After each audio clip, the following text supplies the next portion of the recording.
क्या इंडिकेशंस हैं, क्या वो कंडीशंस हैं जिनमें आपको बिना वेट किए, बिना रुके गायनेकोलॉजिस्ट की सलाह लेनी चाहिए। नमस्कार, आज की हम इस टॉक में ये चर्चा करेंगे कि कौन सी ऐसी कंडीशंस हैं जो कि एक रेड फ्लैग हो सकती हैं जिसमें हमें अपनी गायनेकोलॉजिस्ट की ओपिनियन ज़रूर लेनी चाहिए।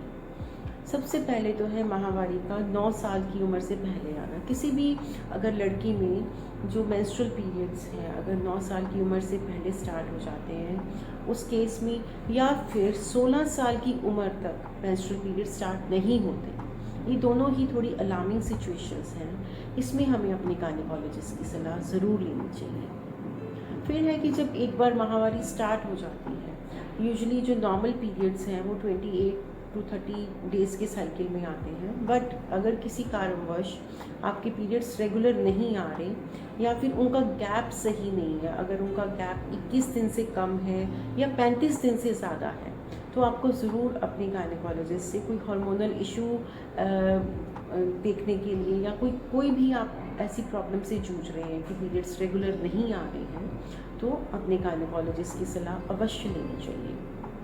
फिर है कि पीरियड्स अगर आते हैं तो उनमें थोड़ा बहुत पेन जो कि एक टैबलेट से ठीक हो जाए नॉर्मल है, बट अगर वो पेन आपकी जो नॉर्मल रूटीन को, आपकी जो नॉर्मल दिनचर्या को आपको फॉलो करने नहीं दे रहा, आप अपने काम पे नहीं जा पा रहे, आपको अपने काम से छुट्टी लेनी पड़ रही है, तो इस केस में ज़रूरी है कि आप अपने गायनेकोलॉजिस्ट का परामर्श लें। ये तो होगी पीरियड्स की बात। और अब हम आ जाते हैं डिस्पैरिटी कि इंटरकोर्स के टाइम आपको अगर पेन महसूस होता है तो ये भी एक नॉर्मल कंडीशन नहीं है, तो इस केस में भी आपको अपने गायनेकोलॉजिस्ट से ज़रूर हेल्प लेनी चाहिए, क्योंकि ये पेन किसी भी कारण हो सकता है, इन्फेक्शन के कारण हो सकता है, ड्राइनेस के कारण हो सकता है, हार्मोनल इश्यूज़ हो सकते हैं। सो आपको ज़रूर देखना चाहिए कि इस प्रॉब्लम का सोल्यूशन क्या है। फिर नेक्स्ट जो इशू आ जाता है कि आप कंसीव करने की कोशिश कर रहे हैं या प्लान कर रहे हैं, तो आप प्री कंसेप्शनल काउंसलिंग के लिए अपने गायनेकोलॉजिस्ट के पास ज़रूर जाइए,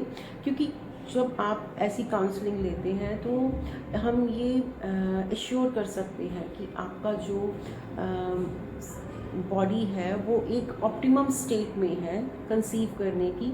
अगर ऐसा होता है तो आपकी प्रेगनेंसी में जो कॉम्प्लिकेशंस हैं, प्रॉब्लम्स हैं, उनके चांसेस बहुत कम हो जाते हैं और आपको एक हेल्दी लाइफ बेबी मिलता है।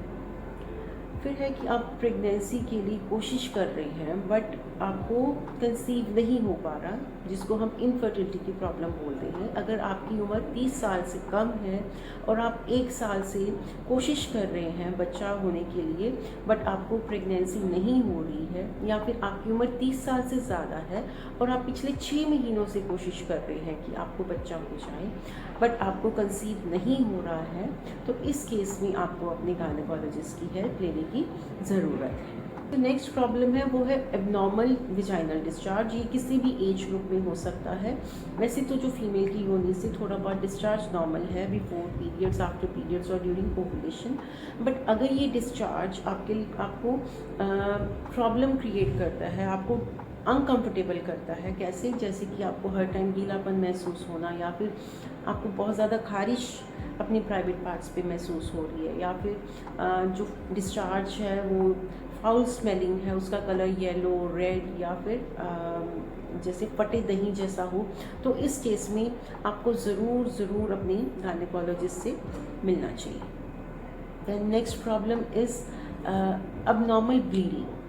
आपको अगर पीरियड्स के दौरान आपकी जो ब्लीडिंग है वो एक्सेसिव है, 2 दिन से कम है या 5 दिन से ज़्यादा है, या फिर फ्लो बहुत ज़्यादा है, इस केस में भी आपको अपने गायनेकोलॉजिस्ट के पास जाना चाहिए, अल्ट्रासाउंड कराना चाहिए, हार्मोनल असेसमेंट करानी चाहिए, ताकि हमें इसका कॉज पता चल पाए और हम इसका सही ट्रीटमेंट कर सकें। जो last but not the least is routine screening. अगर किसी भी फीमेल को कोई भी प्रॉब्लम नहीं है, कोई मेंस्ट्रुअल प्रॉब्लम नहीं है, कोई एब्नॉर्मल वेजाइनल डिस्चार्ज नहीं है, कोई कंसीव करने में प्रॉब्लम नहीं है, फिर भी आपको अपने गायनेकोलॉजिस्ट के पास 1 साल में एक रूटीन चेकअप के लिए ज़रूर जाना चाहिए। इस चेकअप में आपको अपना ब्रेस्ट एग्जामिनेशन और पैप स्मीयर करवाना चाहिए। पैप स्मीयर जो होता है हम सर्वाइकल कैंसर की स्क्रीनिंग के लिए करते हैं। बच्चेदानी के मुंह को हम लेमन लैंग्वेज में सर्विक्स बोलते हैं, और जो सर्वाइकल कैंसर इंडिया में फीमेल्स में बहुत ज़्यादा कॉमन है। बट इसमें एक अच्छी बात ये भी है कि अगर जल्दी डिटेक्ट हो जाए, दिस इज़ 100% क्योरेबल। तो जो पैप स्मीयर है वो सर्वाइकल कैंसर को बहुत ही अर्ली स्टेजेस में डिटेक्ट कर लेता है, जिसमें कि इसकी क्योर रेट बहुत ज़्यादा होती है।